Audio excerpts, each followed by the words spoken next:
ਅੱਜ ਬੇਟੇ ਆਪਣਾ ਤੁਹਾਡਾ 4th chapter basic of management the human resource management and it's functions ਤਾਂ ਸ਼ੁਰੂ ਕਰਨ ਲੱਗਿਆ। ਇਹਦੇ ਵਿੱਚ ਤੁਹਾਨੂੰ ਪੇਪਰ ਦੇ ਵਿੱਚ ਡੈਫੀਨਿਟਲੀ ਕੁਐਸਚਨ ਆਏਗਾ, ਬੜਾ ਇੰਪੋਰਟੈਂਟ ਹੈ। ਇੰਡਸਟਰੀ ਦੇ ਵਿੱਚ ਵੀ ਜਿਹੜਾ ਹਿਊਮਨ ਰਿਲੇਸ਼ਨਸ ਡਿਪਾਰਟਮੈਂਟ ਹੁੰਦਾ ਇਹਦਾ ਬੜਾ ਮੇਜਰ ਰੋਲ ਹੁੰਦਾ। ਇਹਦਾ ਮੇਨ ਕੰਮ ਰਿਕਰੂਟਮੈਂਟ ਕਰਨੀ ਹੁੰਦੀ ਹੈ, ਸਿਲੈਕਸ਼ਨ ਕਰਨੀ ਹੁੰਦੀ ਹੈ, ਇੰਪਲਾਈਜ਼ ਨੂੰ ਟ੍ਰੇਨਿੰਗ ਦੇਣੀ ਹੁੰਦੀ ਹੈ। ਫਸਟ ਆਪਾਂ ਡੈਫੀਨੇਸ਼ਨ ਕਰ ਰਹੇ ਹਾਂ human relations management. The focus of all aspects of human relation management is on developing the most superior workforce so that the organization and individual employees can accomplish their work goals in service to customers। ਕੋਟੇ definition ਦੇ ਵਿੱਚ ਬੜਾ ਉਹਨੇ clear ਕਿਹਾ ਹੈ ਕਿ ਇਹਦਾ main purpose ਕੀ ਹੈ ਕਿ ਅਸੀਂ ਡਿਵੈਲਪ ਕਰਨੀ ਹੈ ਬੜੀ ਸੁਪੀਰੀਅਰ ਕੁਆਲਿਟੀ ਦੀ ਵਰਕਫੋਰਸ, ਤਾਂ ਕਿ ਜਿਹੜਾ ਇੰਡਸਟਰੀਅਲ ਦੇ ਗੋਲਸ ਨੇ, ਜੋ ਇੰਡਸਟਰੀ ਦਾ ਟਾਰਗੇਟ ਹੈ, ਉਹਨੂੰ ਆਪਾਂ ਅਚੀਵ ਕਰ ਸਕੀਏ ਇਨ ਸਰਵਿਸ ਟੂ ਕਸਟਮਰ। ਜੋ ਕਸਟਮਰਸ ਦੀ ਰਿਕੁਆਇਰਮੈਂਟ ਹੈ ਉਹ ਵਰਕਫੋਰਸ ਉਹਨੂੰ ਪੂਰਾ ਕਰ ਸਕੇ। ਤੁਹਾਡੇ ਪੋਲੀਟੈਕਨਿਕ ਦੀ ਆਪਾਂ ਐਗਜ਼ਾਮਪਲ ਲਿੱਤੀ ਹੈ classroom training such as 3-year diploma in any trade for development of professional attitude in students। ਛੋਟੇ ਪੋਲੀਟੈਕਨਿਕ ਕਾਲਜ ਦੇ ਵਿੱਚ ਵੀ ਅਸੀਂ 3-year diploma ਕੋਰਸਿਸ ਨੇ, ਮਕੈਨੀਕਲ ਦਾ, ਇਲੈਕਟ੍ਰੀਕਲ ਦਾ, ਸਿਵਲ ਦਾ, ਕੰਪਿਊਟਰਸ ਦਾ, ਤੁਹਾਡੇ RAC ਦਾ। ਇਹਦਾ ਮੇਨ ਪਰਪਸ ਕੀ ਹੈ ਕਿ ਇੱਕ ਟ੍ਰੇਨਡ ਮੈਨ ਪਾਵਰ ਇੰਡਸਟਰੀ ਨੂੰ ਦੇਣੀ। ਇੰਡਸਟਰੀ ਨੂੰ ਜੋ ਅੱਜ ਦੀ ਇੰਡਸਟਰੀ ਦੀਆਂ ਰਿਕੁਆਇਰਮੈਂਟਸ ਨੇ, ਜੋ ਉਹਦੀ ਇੰਪਲੋਏਬਿਲਟੀ ਹੈ, ਜੋ ਇੰਡਸਟਰੀ ਅੱਜ ਚਾਹੁੰਦੀ ਹੈ, ਉਹਦੇ ਅਕੋਰਡਿੰਗਲੀ ਕੋਰਸ ਕਰਾ ਕੇ 3 ਸਾਲ ਦਾ ਇੰਡਸਟਰੀ ਨੂੰ ਇੱਕ ਟ੍ਰੇਨਡ ਮੈਨ ਪਾਵਰ ਦੇਣਾ। Competent workforce for industry. ਜੋ ਪੋਲੀਟੈਕਨਿਕਸ ਦਾ ਅੱਜ ਦਾ ਮੇਨ ਪਰਪਸ ਹੈ ਉਹ ਇਹੀ ਹੈ ਕਿ ਇੰਡਸਟਰੀ ਨੂੰ ਟ੍ਰੇਨਡ ਮੈਨ ਪਾਵਰ ਦੇਣੀ, ਇੰਡਸਟਰੀ ਦੀਆਂ ਰਿਕੁਆਇਰਮੈਂਟਸ ਜਿਹੜੀਆਂ ਪੂਰੀਆਂ ਕਰਦੀ ਹੋਵੇ। Training and development of workforce. ਕੋਟੇ 3 ਤਰ੍ਹਾਂ ਦੀ ਆਪਾਂ ਜਿਹੜੀ ਵਰਕਫੋਰਸ ਆਪਾਂ ਇੰਡਸਟਰੀ ਨੂੰ ਦੇਣੀ ਹੈ। ਫਸਟ, ਗੌਰਮੈਂਟ ਨੇ ਕੀ ਹੈ, ITIs ਨੇ, ਉਸ ਤੋਂ ਬਾਅਦ ਪੋਲੀਟੈਕਨਿਕ ਕਾਲਜਸ ਨੇ ਤੇ ਇੰਜੀਨੀਅਰਿੰਗ ਕਾਲਜਸ ਨੇ। ITI ਦੇ ਵਿੱਚ ਜਿਹੜੀ ਆਪਾਂ ਵਰਕਫੋਰਸ ਡਿਵੈਲਪ ਕਰਦੇ ਹਾਂ, ਟੈਕਨੀਸ਼ੀਅਨਸ ਡਿਵੈਲਪ ਕਰਦੇ ਹਾਂ, ਸ਼ਾਪ ਫਲੋਰ ਦੇ ਲਈ ਵਰਕਰਸ ਡਿਵੈਲਪ ਕਰਦੇ ਹਾਂ। ਪੋਲੀਟੈਕਨਿਕ ਦੇ ਵਿੱਚ ਆਪਾਂ ਸੁਪਰਵਾਈਜ਼ਰ, ਜੂਨੀਅਰ ਇੰਜੀਨੀਅਰਸ ਡਿਵੈਲਪ ਕਰਦੇ ਹਾਂ ਅਤੇ ਇੰਜੀਨੀਅਰਿੰਗ ਕਾਲਜਸ ਦੇ ਵਿੱਚ ਆਪਾਂ ਪ੍ਰੋਫੈਸ਼ਨਲ ਇੰਜੀਨੀਅਰਸ ਡਿਵੈਲਪ ਕਰਦੇ ਹਾਂ। ਕਿ training and development of workforce, ਕਿ ਆਪਾਂ ਜਿਹੜੀ ਵਰਕਫੋਰਸ ਇੰਡਸਟਰੀਅਲੀ ਤਿਆਰ ਕਰਨੀ ਹੈ ਉਹ ਆਪਾਂ ਕਿੱਥੇ ਕਿੱਥੇ ਟ੍ਰੇਨ ਕਰਦੇ ਹਾਂ। Training and development of workforce for shop floor in industry. ਜਿਹੜੀ ਇੰਡਸਟਰੀ 'ਚ ਆਪਾਂ ਸ਼ਾਪ ਫਲੋਰ ਦੇ ਉੱਤੇ ਵਰਕਫੋਰਸ ਭੇਜਣੀ ਹੈ ਉਹਦੀ ਆਪਾਂ ਟ੍ਰੇਨਿੰਗ ਕਿੱਥੇ ਦਿੰਦੇ ਹਾਂ। The purpose of vocational course is to develop technicians for shop floors. ਤੇ ਟੈਕਨੀਕਲ ਐਜੂਕੇਸ਼ਨ ਦਾ ਪਰਪਸ ਇਹੀ ਹੈ ਕਿ ਤੁਸੀਂ ਇੰਡਸਟਰੀ ਦੇ ਲਈ ਕੰਪੀਟੈਂਟ ਵਰਕਫੋਰਸ ਪ੍ਰੋਡਿਊਸ ਕਰਨਾ। ਫਸਟ ਆਪਾਂ ਐਗਜ਼ਾਮਪਲ ਲਿੱਤੀ ਹੈ ਕਿ ਇੰਡਸਟਰੀਅਲ ਟ੍ਰੇਨਿੰਗ ਇੰਸਟੀਚਿਊਟਸ, ਜਿਹਨੂੰ ਆਪਾਂ ਕਹਿੰਦੇ ਹਾਂ ਕਿ ITIs ਪ੍ਰੋਡਿਊਸ ਟੈਕਨੀਸ਼ੀਅਨਸ ਔਰ workers for shop floor in industry. ਇਹ ITIs ਦਾ ਬੜਾ ਮੇਜਰ ਰੋਲ ਹੈ ਕਿ ਕੰਪਨੀ ਦੇ ਲਈ ਆਪਾਂ ਨੇ ਟੈਕਨੀਸ਼ੀਅਨਸ ਪ੍ਰੋਡਿਊਸ ਕਰਨੇ ਨੇ। Second is polytechnic college. Polytechnic cadre ਹੈ।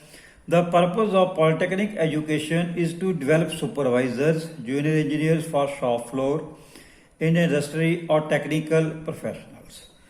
ਇਹਨਾਂ ਦਾ ਕੰਮ ਕੀ ਹੈ ਪੋਲੀਟੈਕਨਿਕਸ ਦਾ ਕਿ ਇੰਡਸਟਰੀਜ਼ ਦੇ ਲਈ ਜੂਨੀਅਰ ਇੰਜੀਨੀਅਰ ਜਾਂ supervisors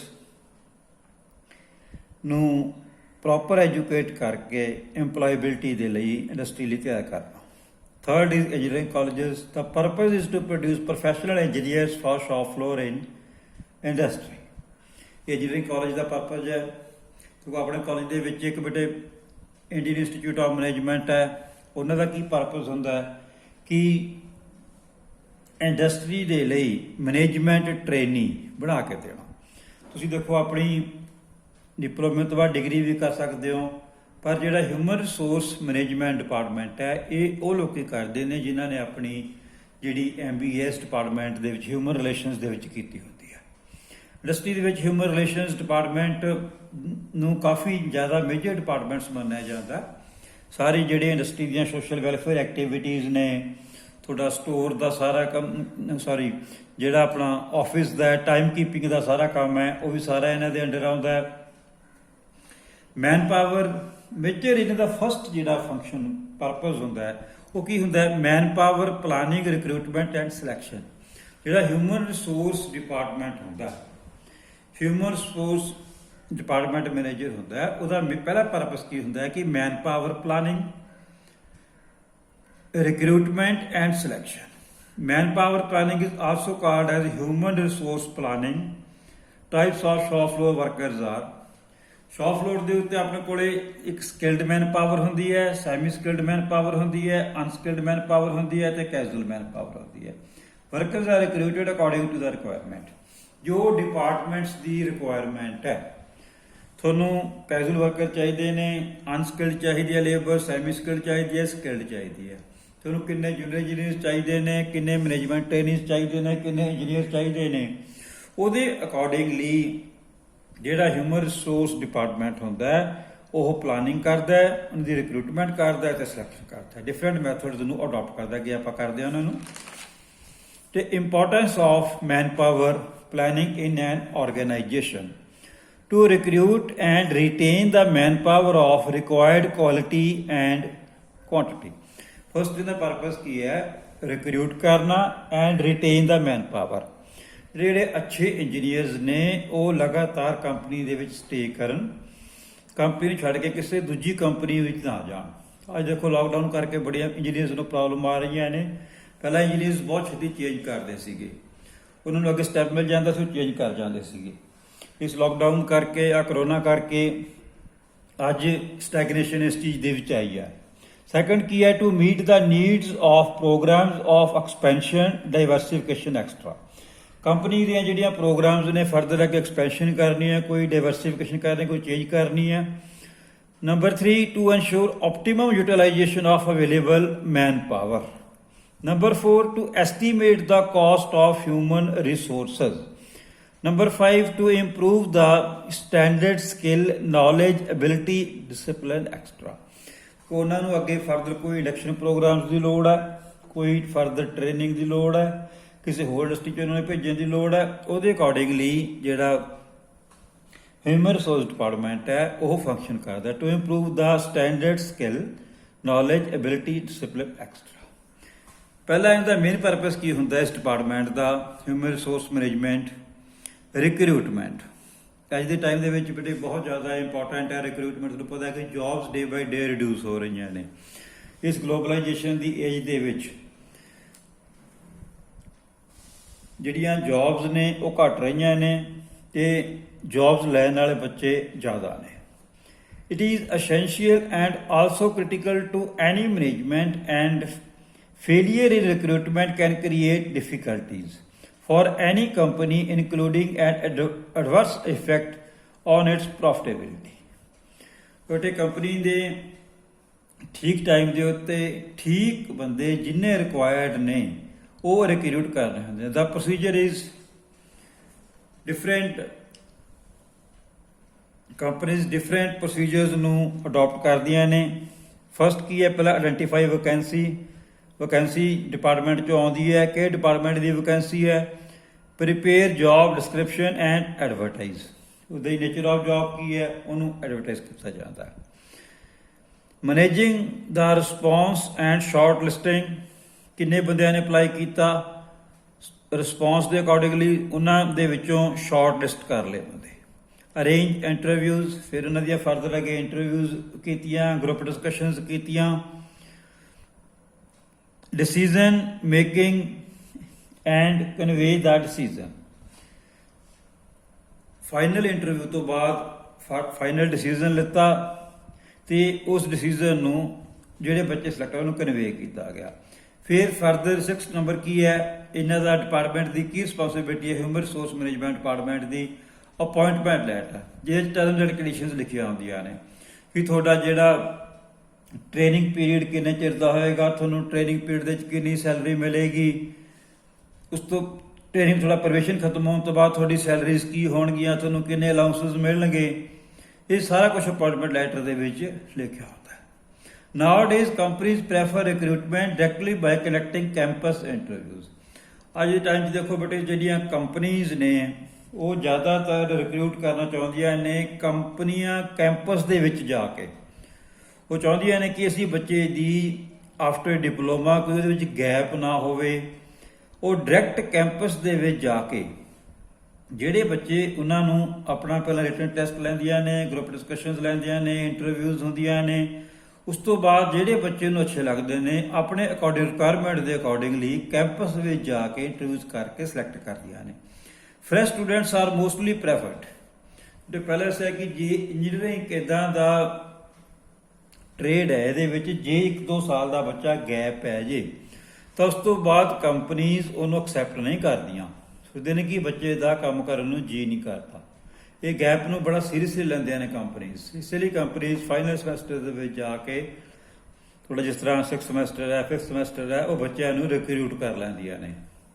sources of recruitment are number 1 is employment agencies, campus recruitment, news advertisement, management consultant, walk-in interview, internet advertisement। ਅੱਜ ਦਾ ਟਾਈਮ ਦੇਖੋ ਬੇਟੇ, ਇੰਟਰਨੈਟ ਦਾ ਟਾਈਮ ਹੈ, ਸੋਸ਼ਲ ਮੀਡੀਆ ਦਾ ਟਾਈਮ ਹੈ। ਇਹ ਡਿਫਰੈਂਟ ਮੈਥਡਸ ਨੇ ਰਿਕਰੂਟਮੈਂਟ ਦੇ, ਕਿ ਕਿਸੇ ਏਜੰਸੀ ਦੇ ਥਰੂ ਹੋ ਸਕਦੀ ਹੈ, ਕੈਂਪਸ ਰਿਕਰੂਟਮੈਂਟ ਹੋ ਸਕਦੀ ਹੈ, ਨਿਊਜ਼ ਐਡਵਰਟਾਈਜ਼ਮੈਂਟ ਆਪਾਂ ਦੇ ਸਕਦੇ ਹਾਂ, ਮੈਨੇਜਮੈਂਟ ਕੰਸਲਟੈਂਸੀ ਹੈ, ਵਾਕ-ਇਨ ਇੰਟਰਵਿਊ ਹੈ, ਇੰਟਰਨੈਟ ਐਡਵਰਟਾਈਜ਼ਮੈਂਟ ਹੈ। ਨੈਕਸਟ ਅੱਗੇ ਆਪਣੇ ਕੋਲੇ ਆ ਗਿਆ ਪਰਫਾਰਮੈਂਸ ਅਪਰੇਜ਼ਲ। ਇਹ ਕੁਐਸਚਨ ਬੜਾ ਇੰਪੋਰਟੈਂਟ ਹੈ, ਪੇਪਰ ਤੋਂ ਜਾ ਜਾਂਦਾ। Right short note on performance appraisal. It is the systematic evaluation of performance of employees and to understand the abilities of a person for further growth and development। ਤੇ ਕੋਈ ਜਿਹੜਾ EMPLOYEE ਹੈ ਉਹਦੀ ਜਿਹੜੀ ਵਰਕ ਇਨ progress ਹੈ, ਉਹ ਜਿਹੜਾ ਕੰਮ ਕਰ ਰਿਹਾ ਹੈ, ਉਹ ਸਾਰੇ ਨੂੰ ਕੰਪਨੀ ਨੇ ਇਵੈਲੂਏਟ ਕਰਨਾ ਹੁੰਦਾ ਹੈ ਤੇ ਉਹਦੇ ਅਕੋਰਡਿੰਗਲੀ ਜਿਹੜਾ EMPLOYEE ਹੈ ਉਹਦੀਆਂ ਡਿਜ਼ਾਇਰਸ ਹੁੰਦੀਆਂ ਨੇ ਕਿ ਮੈਨੂੰ ਜ਼ਿਆਦਾ ਸੈਲਰੀ ਮਿਲੇ, ਤੇ ਕੰਪਨੀ ਇਵੈਲੂਏਟ ਕਰਨ ਤੋਂ ਬਾਅਦ ਉਹਨੂੰ ਜਿਹੜੇ ਇੰਕਰੀਮੈਂਟਸ ਲਾਉਣੇ ਨੇ ਉਹਦੇ ਅਕੋਰਡਿੰਗਲੀ ਲਾਉਂਦੀ ਹੈ। It is the systematic evaluation of the performance of EMPLOYEES and to understand the abilities of a person for further growth and development. It is generally done in systematic ways which are as follows. The supervisors measures the pay of employees and compare it with targets and plans. ਕੋਈ company ਦੇ ਕਈ targets ਨੇ, further ਅੱਗੇ ਕੀ plans ਨੇ, ਉਹਨਾਂ ਨੂੰ proper achieve ਕਰ ਰਹੇ ਨੇ, ਪਹਿਲਾ ਕ੍ਰਾਈਟੇਰੀਆ ਲੈਂਦੇ ਨੇ। The supervisors analyze the factors behind workforce of employees। ਕਿਹੜੇ ਕਿਹੜੇ ਫੈਕਟਰਸ ਨੇ, ਡਿਪੈਂਡ ਕਰਦਾ ਉਹਦੇ ਪਰਫਾਰਮੈਂਸ ਦੇ ਉੱਤੇ, ਤੇ ਵਰਕਿੰਗ ਕੰਡੀਸ਼ਨਸ ਕਿੱਦਾਂ ਦੀਆਂ ਨੇ, ਉਹਨਾਂ ਦੀ ਇਨਸੈਂਟਿਵ ਸਕੀਮ ਕਿਸ ਤਰ੍ਹਾਂ ਦੀ ਹੈ। The employees are in a position to guide the employers are in position to guide the employees for better performance। ਜਿਹੜਾ employer ਹੈ ਉਹ ਹਮੇਸ਼ਾ ਹੀ employees ਦੀ ਬੈਟਰਮੈਂਟ ਤਾਂ ਕਿ ਉਹਦੀ ਪਰਫਾਰਮੈਂਸ ਫਰਦਰ ਅੱਗੇ ਇਨਕਰੀਜ਼ ਕਰ ਸਕੇ।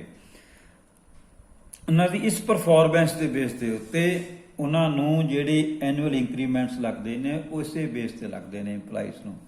ਨੈਕਸਟ ਅੱਗੇ ਆਪਣੇ ਕੋਲੇ ਆ ਗਿਆ ਵੇਜਸ, ਜਿਹਨੂੰ ਆਪਾਂ ਕਹਿੰਦੇ ਤਨਖਾਹ। Wage is the price for the use of labour or human effort or whatever kind or quality. ਉਹ ਤੇ ਆਪਾਂ ਨੇ ਕੀਤਾ ਹੈ ਕਿ ਦੇਖੋ ਆਪਣੇ ਕੋਲੇ ਸੈਮੀ ਸਕਿਲਡ ਲੇਬਰ ਹੈ, ਸਕਿਲਡ ਲੇਬਰ ਹੈ, ਅਨਸਕਿਲਡ ਹੈ, ਕੈਜੂਅਲ ਲੇਬਰ ਹੈ, ਉਹਦੇ ਜਿਹੜਾ ਵਰਕਰ ਕਿੰਨੇ ਸਕਿਲਡ ਹੈ ਉਹਦੇ ਅਕੋਰਡਿੰਗ ਦੀ ਸੈਲਰੀ ਫਿਕਸ ਕੀਤੀ ਜਾਂਦੀ ਹੈ। Wage is the price for the use of labour or human effort of whatever kind or quality. ਤਾਂ ਕੋਈ ਜਿਹੜਾ ਬੇਟਾ ਇੰਜੀਨੀਅਰ ਹੈ ਉਹਨੇ ਮੈਂਟਲ ਵਰਕ ਕਰਨਾ ਹੈ, ਉਹਦੀ ਨੇਚਰ ਆਫ ਜੌਬ ਡਿਫਰੈਂਟ ਹੈ। ਜਿਹੜਾ ਇੰਡਸਟਰੀ ਦੇ ਟੈਕਨੀਸ਼ੀਅਨ ਹੈ ਉਹਨੇ ਫਿਜ਼ੀਕਲ ਕੰਮ ਜ਼ਿਆਦਾ ਕਰਨਾ, ਨੇਚਰ ਆਫ ਜੌਬ ਡਿਫਰੈਂਟ ਹੈ। ਦਾ earnings of a mill worker, salary of a typist, ਬੰਦਾ ਕੋਈ ਟਾਈਪ ਦਾ ਕੰਮ ਕਰ ਰਿਹਾ, ਉਹਨੂੰ ਆਪਾਂ ਫਿਜ਼ੀਕਲ ਕੰਮ ਨਹੀਂ ਕਰ ਰਿਹਾ, ਮੈਂਟਲ ਕੰਮ ਜ਼ਿਆਦਾ ਕਰ ਰਿਹਾ ਉਹ। Pay of an engineer, fee of a doctor are all wages.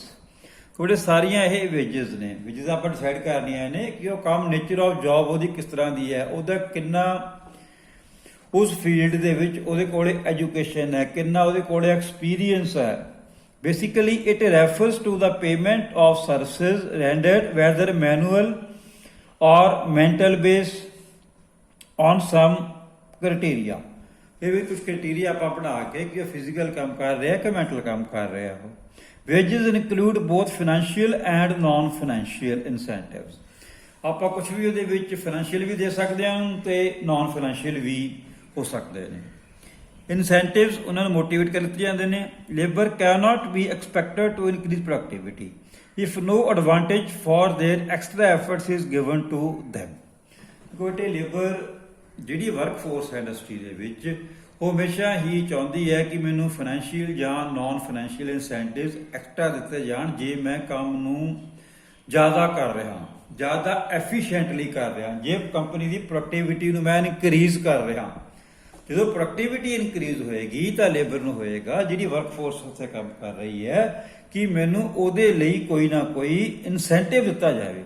ਕਿਉਂਕਿ ਇੱਥੇ ਆਪਾਂ ਗ੍ਰਾਫ ਡਰਾ ਕੀਤਾ ਹੈ, एक्स एक्सिस दी अपना प्रोडक्टिविटी, इधर आप लेता है एक्स लॉन्ग इंसेंटिव्स। देखो इतने बेटे आप इंसेंटिव्स इंक्रीज कर रहे हैं, प्रोडक्टिविटी इंक्रीज कर रही है। इंसेंटिव की प्रोडक्टिविटी इंक्रीज कर रही है। इतने आप इंसेंटिव इंक्रीज कर रहे हैं, प्रोडक्टिविटी एक स्टेज के उत्ते आके, क्योंकि ह्यूमन जी एफिशिएंसी है वह उत्थे आके फिक्स हो जाती है। उस तो ज़्यादा आप जिन्ने मर्जी इंसेंटिव इंक्रीज करी जाइए, इतने आप देखो इंसेंटिव इंक्रीज प्रोडक्टिविटी है जी वो बिल्कुल ये पैरल जा रही है। प्रोडक्टिविटी एक स्टेज उत्ते आके जी वर्क फोर्स है उसकी प्रोडक्टिविटी इनक्रीज नहीं होती। Incentives labour can not be expected to increase productivity if no advantage for their extra efforts is given to them। Incentives are monetary or non monetary reward given to workers for their hard. फिर थोड़ा fourth chapter है, फिर दो question आ जाने, जिसका right note on wages या incentive या work appraisal या ह्यूमन रिसोर्स डिवेलपमेंट। तेन पेपर के क्वेश्चन डेफिनेटली आएगा।